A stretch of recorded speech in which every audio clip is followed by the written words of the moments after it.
اور مباہلہ کرتے ہیں۔ مباہلہ کا مطلب یہ ہے کہ ہم دونوں یہ دعا کریں گے کہ اللہ جو ہم میں سے جھوٹا ہے اس پہ آپ کی لعنت ہو۔ انہوں نے کہا جی ہمیں مشورے کا وقت دیا جائے۔ انہوں نے آپس میں مشورہ کیا تو آپس میں کہنے لگے دیکھو مباہلہ نہ کرنا، برباد ہو جاؤ گے، اور اس نبی کے خلاف جنگ بھی نہ کرنا، برباد ہو جاؤ گے۔ تمہیں پتہ ہے، تم بھی جانتے ہو، ہم بھی جانتے ہیں اللہ کے نبی ہیں، لیکن ہماری ضد ہے کہ ہم نہیں مانتے۔ انہوں نے کہا پھر کیا کیا جائے؟ انہوں نے کہا جی پھر یہی ہو سکتا ہے کہ آپ کی حکومت کو تسلیم کر لیں اور ہم ٹیکس دیا کریں، جزیہ۔ اس پہ معاملہ طے ہوا۔ اب اللہ نے نبی علیہ السلام سے فرمایا کہ ان عیسائیوں کو ایک اور دعوت دیجیے جسے اتحاد کی دعوت کہتے ہیں، اور آج بھی مختلف مذاہب اور مختلف مسالک کے درمیان اتحاد جس بنیاد پر ہو سکتا ہے وہ یہی طریقہ ہے۔ اللہ نے فرمایا کہ آپ ان سے یوں کہیے تعالوا الی کلمۃ سواء بیننا و بینکم، آؤ آپس میں اتحاد کرتے ہیں اس بات پر جو ہمارے اور تمہارے درمیان مشترک ہے۔ اتحاد ہمیشہ کسی مشترک بات پر ہوتا ہے، متفقہ بات پر۔ جس طرح ہمارے مسلمانوں میں کئی مسالک ہیں، آپس میں اختلافات ہیں، لیکن جب اتحاد کا وقت آتا ہے تو تمام کے تمام مسالک والے ایک مشترکہ بات پر متفق ہوتے ہیں۔ ہمارے ہاں مشترکہ بات جس پر سارے مسالک متفق ہو جاتے ہیں وہ ہے ختم نبوت۔ نبی کریم صلی اللہ علیہ وسلم کی ذات پر، آپ کے ختم نبوت پر، آپ کی ناموس پر تمام مسالک متفق ہو جاتے ہیں۔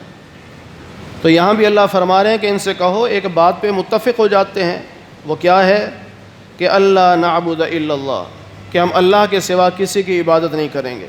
تمہاری کتاب تورات میں، انجیل میں یہی کچھ لکھا ہے، ہمارے قرآن میں بھی یہی ہے کہ اللہ کے علاوہ کسی کی عبادت جائز نہیں، اور اللہ کے ساتھ ہم کسی کو شریک نہیں ٹھہرائیں گے، اللہ کے علاوہ کسی کو ہم رب کا درجہ نہیں دیں گے۔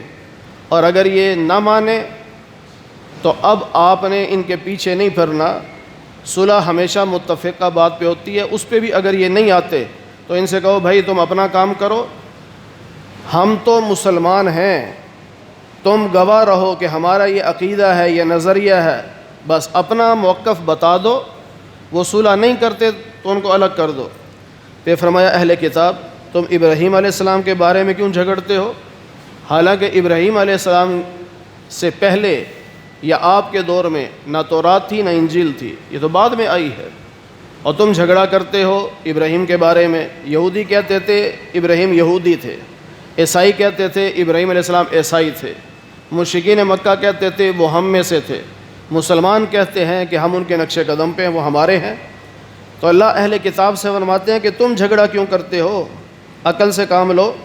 ابراہیم علیہ السلام نہ تو یہودی تھے، نہ عیسائی تھے، اور نہ ہی وہ مشرک تھے، بلکہ وہ تو حنیفم مسلمہ، مسلمان تھے، اور مسلمان بھی وہ جو بالکل یکسو ہو کر چلنے والا ہے، ڈاواں ڈول مسلمان نہیں، سیدھا بالکل چلنے والا صراط مستقیم پہ، وہ ابراہیم علیہ السلام تھے۔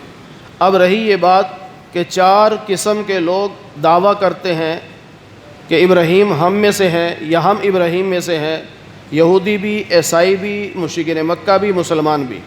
اللہ فرماتے ہیں کہ تمام انسانیت میں سے ابراہیم علیہ السلام کے زیادہ قریب وہ لوگ ہیں للذین اتبعوہ، جنہوں نے ابراہیم علیہ السلام کی شریعت پر عمل کیا، وہذا النبی، اور یہ جو نبی ہیں محمد الرسول اللہ صلی اللہ علیہ وسلم، یہ ابراہیم کے قریب ہیں، والذین آمنوا، اور اس نبی کا کلمہ پڑھنے والے جو ایمان والے ہیں وہ ابراہیم کے قریب ہیں۔ نہ یہودی قریب، نہ عیسائی قریب، نہ مشرکین مکہ قریب۔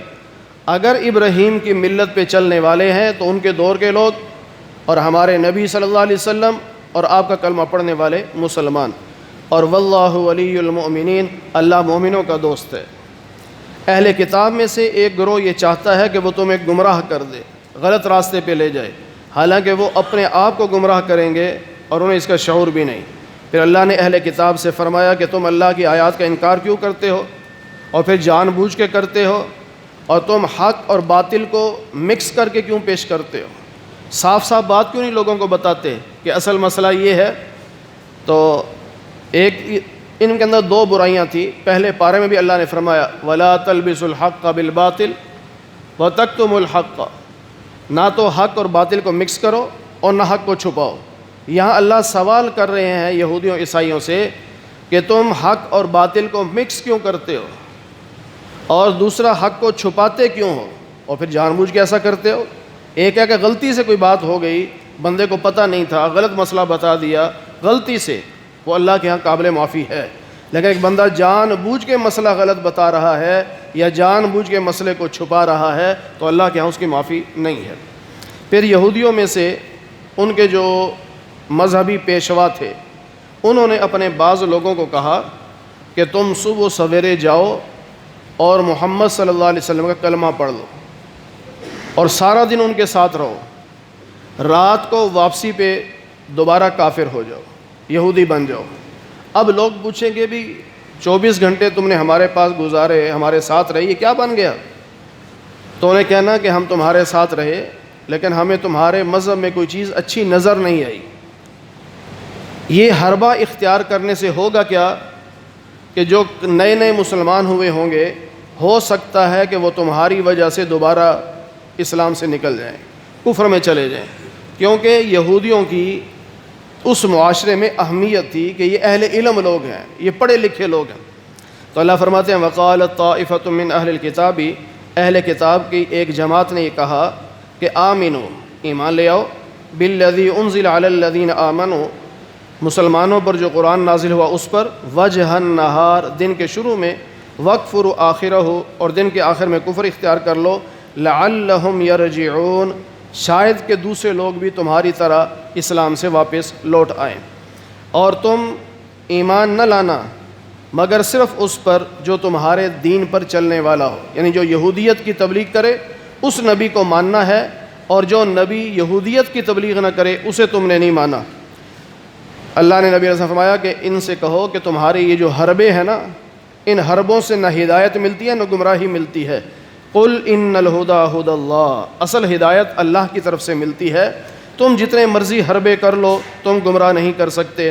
آگے اللہ کی مرضی ہے کہ وہ جس کو چاہے ہدایت عطا فرمائے، جس پہ چاہے وہی نازل فرمائے، اور رب کے ہاں یہی لوگ تمہارے خلاف جھگڑا کریں گے کہ یہ مولوی تھے، انہوں نے ہمیں خود بتایا تھا کہ مذہب سچا ہے، لیکن وہاں سے مسلمانوں کو توڑنے کے لیے تم یہ حربہ اختیار کرو، تو آج تم ان لوگوں کو جو حربے بتا رہے ہو نا، کل قیامت کے دن تمہارے ہی خلاف یہ حربے استعمال ہوں گے۔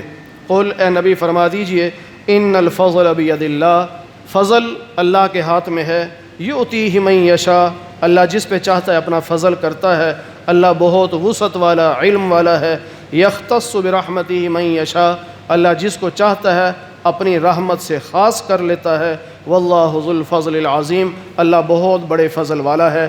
اللہ تعالی ہمیں قرآن کریم کی صحیح سمجھ نصیب فرمائے۔ الحمد للہ رب العالمین والعاقبۃ للمتقین والصلاة والسلام علی سید الانبیاء والمرسلین وعلی آلہ واصحابہ اجمعین۔